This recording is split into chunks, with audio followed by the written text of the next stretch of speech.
Vamos mudar de assunto? O ator Ricardo Tozzi, sabe quem é aquele bonitão? Você vai lembrar dele aí na foto que vai aparecer. Ele foi condenado pela justiça a pagar mais de 47 mil reais pela internação de sua cachorra, a Sanfona, em um hospital veterinário. Escuta só a história, tá? Antes de ser condenado, o ator, gente, teria tentado dar um calote na clínica, tá? Ele chegou a alegar que o pet não era dele, fingiu a galinha desmaiada e que, na verdade, o pet era de um amigo. Só que a clínica foi muito esperta. A clínica apresentou as fotos e evidências que desmascararam o Ricardo e aí ele foi condenado por má fé. Além dos custos da internação de Sanfona, que era o nome do cachorrinho, que morreu durante o tratamento de saúde, ele deverá pagar os honorários dos advogados. Agora o ator anunciou que pretende recorrer da decisão da justiça. Bom, e você aí de casa? Já levou algum calote?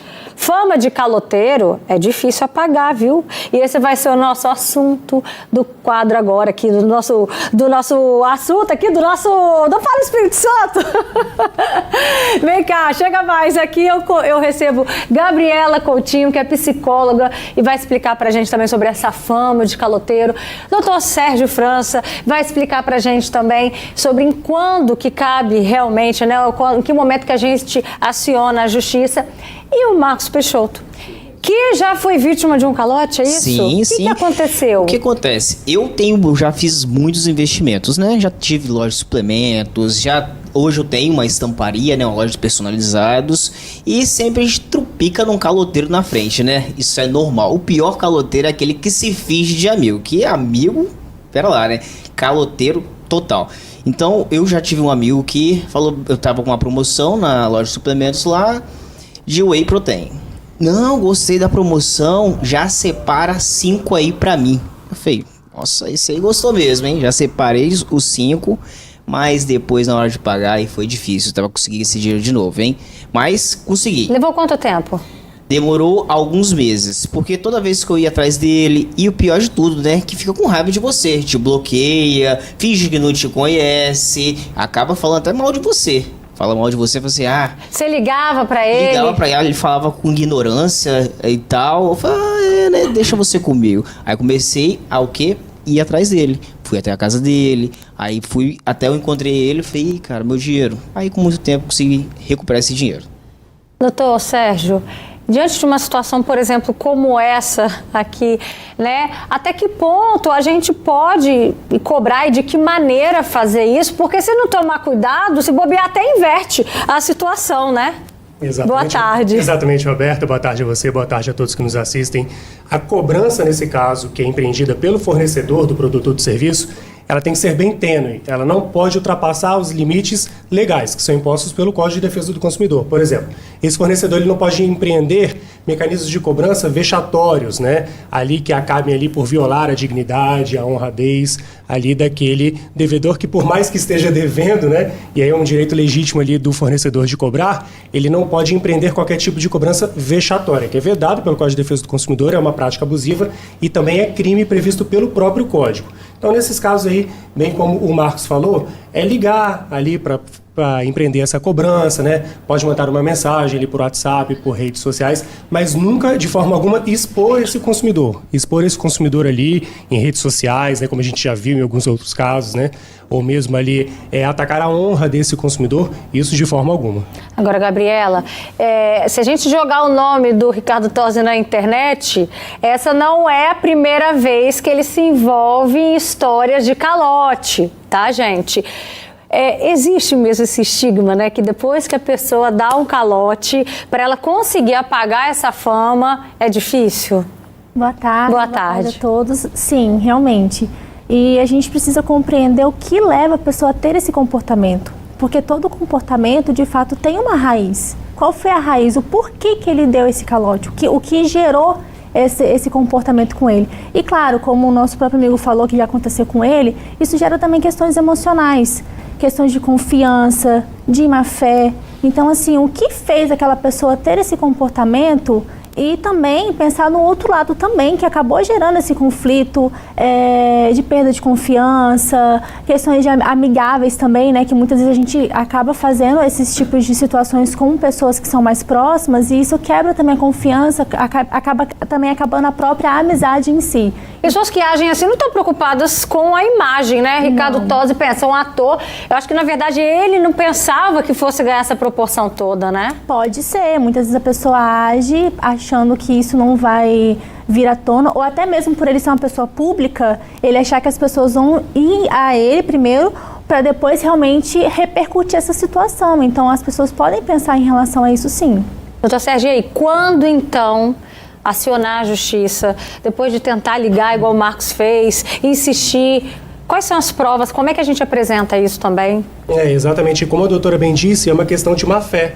Né? E a gente prevê, o Código de Defesa do Consumidor, né, prevê a boa-fé objetiva e ela vale para as duas partes, tanto para o fornecedor quanto para o consumidor. Nesse caso de inadimplemento, aí, o consumidor deixou de pagar ali por eventual produto ou serviço, fica caracterizada a má-fé, justamente o que levou à condenação aí do ator, como assistimos na reportagem. Nesse caso, o fornecedor ele tem que ali comprovar a prestação do serviço, né, a entrega do produto ou prestação do serviço por qualquer tipo de prova em direito admitido, né, filmagens, a expedição de nota fiscal, né, a expedição de um boleto, por exemplo, aquele consumidor que é inadimplente, ele não quer pagar por aquele serviço, o fornecedor pode ele emitir um boleto, levar a protesto no cartório de registro de protesto de título, né? Então, assim, ele pode efetuar essa cobrança tanto extrajudicialmente como judicialmente, como foi o caso que a gente já assistiu. E você aí de casa, já levou calote ou então já deu calote em alguém?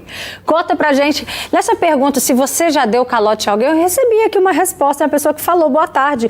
Eu já fui muito caloteira, mas agora, graças a Deus, não sou mais não, viu? Tem outro comentário, boa tarde. Eu já tive um grande calote, já tomei um grande calote, né?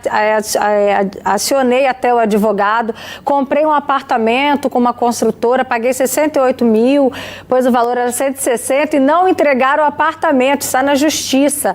Na época vendi minha casa para dar entrada e hoje ainda está pagando aluguel. Complicada essa situação, a gente está falando de calote alto então aí, né? Tem outro comentário aqui, já levei calote muitas vezes, mas agora eu fico bem alerta nesse assunto. Depois que você passou, você também fica alerta? Você consegue agora sentir o faro de quem é caloteiro? A gente fica mais esperto, né? Igual nessa mesma loja de suplementos, teve uma vez que me fizeram uma compra, me fizeram um pedido num lugar meio estranho. Eu falei assim, vou tomar calote. Eu vou acabar até perdendo minha moto. Então, vou melhor evitar. Aí, desconversei e já saí. E entre outras. E outra coisa, deixa eu perguntar, doutor. Em relação... vamos supor, igual tem um loja personalizado. O cliente fez metade do pagamento e pediu a personalização. Terminou. Como é que eu faço para me cobrar essa outra metade? Ele não quis pagar. E o produto ficou com quem? E ficou o produto lá, parado lá. Eu tomei o prejuízo, né?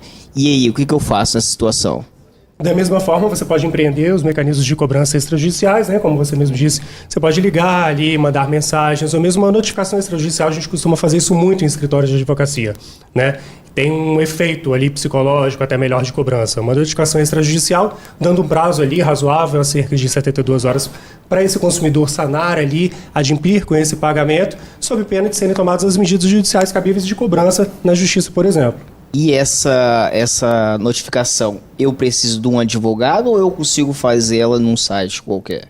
Então, você pode redigir, né, na sua própria loja, pode redigir essa notificação extrajudicial de uma forma bem simples ali, informando ali, fazendo constar nessa notificação as provas ali do que ele deve, o que ele utilizou de produto ou de serviço e dando um prazo ali para ele poder efetuar esse pagamento. O que você tem que sempre fazer é comprovar o recebimento dessa notificação pela pessoa. Ou mesmo aqueles 2 desenhos, né, azuis do WhatsApp, que ele é comprovado pela justiça e é admitido ali como prova de recebimento, ou mesmo por AR pelos correios, que é o mais comum que a gente sempre faz. Olha só, tem mais comentários, tem gente dizendo, já fui vendedora e todo caloteiro gosta de comprar muito, tá vendo, Marcos? Ó, e aí nessa hora a gente tem que tomar cuidado porque o calote vem mesmo, aí ó, perdeu a amizade. Tem gente falando aqui, cadê? Já tomei calote de uma cabeleireira que me ameaçou até chamar a polícia. Tem outro comentário, fora o perigo de vingança por se achar importunado na cobrança, parente é pior ainda. E aí, às vezes, para não tomar calote, tem gente que decide de uma vez por todas, principalmente quem trabalha trabalha com comércio, a não vender mais fiado, né? A não aceitar um parente, um amigo pegar no anotadinho. Como é que a pessoa faz para conseguir se manter nesse não e até mesmo como uma virada de página para aquela pessoa falar assim, preciso aprender a dizer não, para não tomar mais calote, Gabriela? Então, na verdade, a gente precisa compreender que relação de amizade é uma coisa, relação trabalhista é outra coisa. Então, assim, eu preciso compreender que eu tenho os meus limites. E eu preciso impor esses limites junto com o fornecedor, o cliente, enfim. Então, é preciso ter um diálogo para poder realmente deixar claro, como ele próprio falou, né, aquilo que é o correto e aquilo que não é correto. Porque, às vezes, muitas das vezes, pode ser que não houve um diálogo, uma falha na comunicação, que pode achar, mas eu pensei isso. Então, é importante haver esse diálogo, essa comunicação assertiva e a pessoa compreender que aqui é meu trabalho, a nossa amizade é a parte, é lá fora e não tem nada a ver uma coisa com a outra. Tem mais comentários aqui. Boa tarde, eu tomei muito calote quando eu trabalhava com vendas. Tá vendo? A maioria é tudo vendedor ainda também, ó. Era uma coisa que eu amava fazer, porém, não vendo mais nada. Desanimei. Tá vendo a importância da gente praticar o não? Não vai pegar fiado, não vai pegar nada anotado. Tem outra pessoa dizendo, boa tarde, Alberto, eu sou lojista. As pessoas que dão calote para comprar vêm igual o cordeiro. Aí quando são cobrados, viram uma onça. Para finalizar, o que serve como prova ali no caso, essa clínica veterinária achou as fotos da relação do Ricardo com o cachorro, né? Exato, porque nesse caso em específico, ele alegou ali que não seria o dono, né, o proprietário desse animal doméstico. O que não serve de nada, porque no dia a dia a gente sempre celebra vários contratos de consumo ali, contratos por adesão, que nem sempre são escritos, né? Na maioria das vezes eles são verbais, como você levar um animal a um pet shop, né? Ou um veterinário, por exemplo. Ninguém ali vai perguntar, vai pedir prova de quem é o proprietário ou não, assim como você faz quando leva uma roupa na lavanderia ou um eletrodoméstico para um reparo. Então, nesse caso, a propriedade ali do animal, que é considerado pelo direito civil como um bem móvel, pouco importa. Quem celebrou esse contrato de consumo foi o ator com o fornecedor do serviço veterinário. Então, nesse caso, ele tem que pagar, o fornecedor se juntou todas as provas ali, né, em direito admitidas, fotos ali de redes sociais, que realmente acabam comprovando ali que ele é proprietário e tudo, mas independente de ser o proprietário ou não, ele foi quem chegou na loja, ali aderiu àquele contrato, e acabou celebrando esse contrato. Então, por si só, a celebração desse contrato já faz lei entre as partes e, portanto, ele seria o responsável pelo adimplemento da obrigação, que é o pagamento do serviço. Tá certo. Obrigada, doutor Sérgio França, pela sua presença aqui com a gente. Obrigada também, Gabriela Coutinho. E, Marcos, agora já aprendeu, hein? Aprendi. Nada de fiado, nada disso. Amigo. Não, Tá não. certo. É no dinheiro, tem Pix. Cadê o meu Pix? Cadê? Faz o Pix agora. Tchauzinho, gente. Tchau, tchau. Boa tarde.